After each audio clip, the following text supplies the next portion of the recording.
le peuple palestinien qui souffre beaucoup aujourd'hui et, Monsieur le ministre, j'aurais voulu vous interpeller sur cette situation intenable.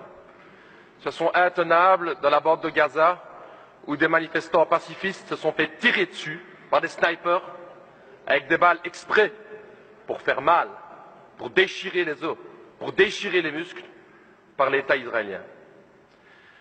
Et chers collègues, une fois de plus, nous ne pouvons que dénoncer l'hypocrisie de la communauté internationale et plus particulièrement de l'Europe et de la Belgique. N'importe quel autre pays au monde aurait fait le quart de la moitié de ce que fait Israël, on aurait déjà appliqué un embargo.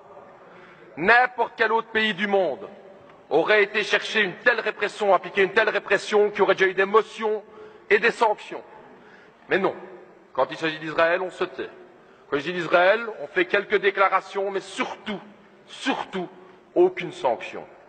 Pourquoi ce deux poids deux mesures? Pourquoi tellement intervenir contre les autres pays et jamais prendre des sanctions contre Israël? Ça, c'est la question que l'ensemble des peuples du Sud nous pose comme question. Pourquoi cette hypocrisie? Ici, dans notre propre pays, l'ambassadrice israélienne a taxé de terroristes tous ceux qui ont été tués lundi, y compris les enfants et les bébés. Alors j'ai entendu, Monsieur le ministre, que vous l'avez convoqué. Convoquer, c'est bien, mais je crois qu'il faut aller plus loin que ça. Nous estimons avec le PTB qu'il est temps d'expulser cette ambassadrice pour de tels propos. Lorsque le peuple sud-africain se battait pour l'égalité des droits, ils se sont battus contre l'apartheid, comme l'apartheid aujourd'hui existe en Israël.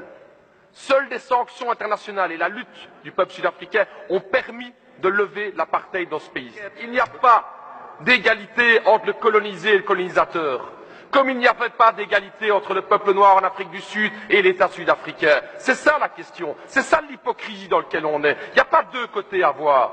Il est temps de prendre parti. Et prendre parti, vous le savez tous ici, et c'est ça l'hypocrisie. Du côté des partis de droite, c'est que Israël n'entendra aucun autre message que la pression économique ou la pression militaire, mais vous le savez très bien, maintenant qu'ils ont l'appui des États-Unis, ils s'en foutent complètement des petites déclarations, vous le savez. Et c'est ça qui est hypocrite. Un petit fax qu'on envoie, une petite convocation. Il est temps de prendre des mesures aujourd'hui, parce qu'il y a un peuple palestinien dans la bande de Gaza. 95% de l'eau n'est pas potable. Que ferions-nous? Que ferions-nous si nous étions là?